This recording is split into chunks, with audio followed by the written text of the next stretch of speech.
I went to a college and it was mainly just chicks, Yeah. and every day there was a fight. Every single day. Because you believe that was because they were mostly women. I don't know what it is, to be honest. I just Well, think women are more sensitive in terms of like their emotions and they feel deeply. And so I don't know. I'm not an expert at it, well, but that's what I'm saying. There was five guys. We all got along. Dude, there was never one fight in 3 years. There was not one fight between five guys. We got to college. We gathered together, and we immediately started making jokes for 3 years. yeah. Like, and every day there was these girls arguing and fighting. So Okay, I don't know what that is. just to catch everyone up, what the reason this is coming up is because I had discovered a statistic, um, which I found quite interesting, which is that there's like what the highest divorce rate amongst people who, even amongst same-sex marriages, female marriages apparently have the highest divorce rates. Um, as I just checked it out here on Google, and of course, Google AI gave me a response, but it's a summation of all the other um, searches or finds in the search. So divorce rates are generally higher in female same-sex marriages compared to male or opposite-sex marriages. Studies indicate female couples are roughly twice as likely to divorce as male same-sex couples, with some data suggesting female couples have shorter marriage durations. Heterosexual divorce rates frequently cite a roughly 50% lifetime risk, though annual rates vary. So, Very. Okay. yeah, well, I mean, Very, they have to be statistical very about is what it. I'm saying. Oh, vary. No, I'm Yeah, just saying very, it's like very your African your African accent pushed through there, you know. African accent. I'm just trying to speak in a way that is clear, not too South African hick.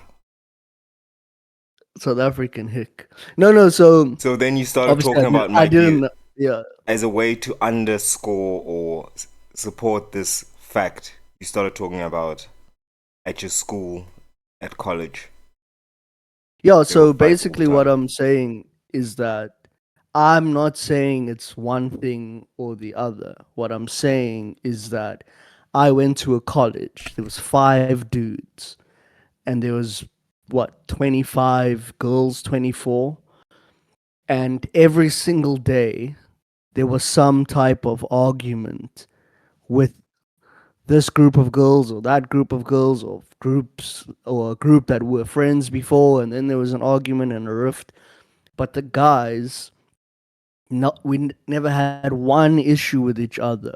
From when we got there for 3 years, you would get to college, the guys group up together, and we just start making jokes the whole time. What would Yeah, actually happen is that the girls would try pull you into being on their side. Oh, did you hear what this one did? This one said this. Now, maybe we could look at the pool itself of people. Maybe if it was the other way around, if there was only five women and 24, 25 guys, that it might have been flipped. That I could see that as well. But based off of the data I have from there, it is something that we noticed. Hmm. Hmm. So are you trying to suggest something along the lines of if there was a better balance, there would have been a better evening out, sort of the I guess what you're saying is almost that women tend to vie for the attention of men and men vice versa, but because there are fewer men, maybe there was less friction. I don't. Honestly, I don't know. Okay, I'm Okay. not. I'm You're like scared. that's It's all fine. I I get can it. say. No, I'm not like. Just say what you think, Mikey.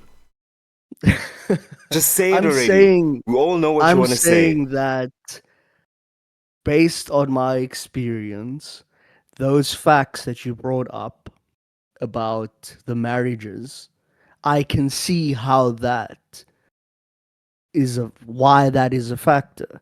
Just based off of my own sort of social dynamics I experienced in college. So you're not saying Um, that women are the problem, or you are? Look, people, I guess, are inherently the problem, you know. That's stupid. But, Because that's like saying, but nah, I don't know if that's no, no. okay. But this, but I'm like obviously just talking nonsense. But I'm saying that men are there's this aspect of violence, right? That we have to be very careful of because a situation can escalate quickly. Like just Words are two not just boyfriends just smashing words. faces. No, like words are not just words because we know with guys it can get to very easily to a physical Mm, altercation. So we know this already, and you can probably base that in testosterone, right? But with women, it's I mean, for it to get to that, I mean, it's quite rare. So no, no, with women them, it's more actually. about like attacking reputation. It's about gaining um, the vote of everybody else. You know, if I can get, half the people, let's say 70% of the people saying that my story is more valid, then I kind of win, you know. Um, Um, I think that also. Okay, but this could just be Netflix specials. Um, there seems to be like many murder cases, abuse cases, domestic violence cases surrounding female marriages. And the reason I'm bringing that up now, apart from the fact that it also was quite interesting to me, is that you mentioned when it comes to men, we tend to understand from an earlier age that you know this could lead to a physical altercation, and there's always the chance, the possibility that someone will get seriously hurt. Um, and I think this is just my biased perspective. I think you've got a point there. I often see women more ready for a fight, more ready to see violence as an outcome, even though they don't themselves want to be necessarily violent. And I think it's because they don't grow up being told every day, like, look, you can hurt someone. The wrong kick, you could kill someone. Because the emphasis is on teaching young men, if they are taught at all. We know some aren't, but being taught that, look, you could kill someone, so keep it together. Uh, yeah, that could be it. But also, also, what if? No, I shouldn't say that. Okay, let me just say it anyway. just say What? it. You told me to say it, so just say it. Okay, what percentage of lesbians actually want to be men? So not just, oh, I'm a woman and I'm in love with women, but how many of them actually wish that they could be men? And compare that to with gay men. How many of these gay men actually wish to be women? The reason I'm bringing up this question is because that personality dysmorphia, I think that's what it's called, like where you wish to be something else. I think it's gender dysphoria. Gender dysphoria, doesn't that also contribute to making making a marriage more difficult? Do you understand what I'm trying to get on here? No, I do. I'm just trying to formulate I mean, some I know type I'm of I'm just idea. shooting on the. Let me just see if Google has an answer for us. But while I do that, just ruminate on what I've said. No, no. So you like I'm also trying to break it down as well because there's something you said in the beginning that's also very key, which is you said there was like a lot of abuse with female to female relationships. So, and it's obviously goes to that aspect of sort of being manly. So we know I mean, we grew up with some of those chicks as well who are the tomboy type. You know, they won't mind getting in a bit of a scrap with a guy, at least in those earlier years. So I can only imagine that if there's a one of the members in the couple are more butch and tomboy like, right? Then you're now removing the aspect of the physical altercation thing because they're not inherently men, right? And then you put them in the relationship, but the one is butch like a dude, maybe wants to be like a guy. So is then I don't know, maybe the pathway to actually getting physical is more likely, if I could think of it that way. Trying to You've like removed that compensate. cap of you've removed the cap of, okay, I need to be careful of actual violence because that just gets ugly and someone could get badly hurt. Hmm.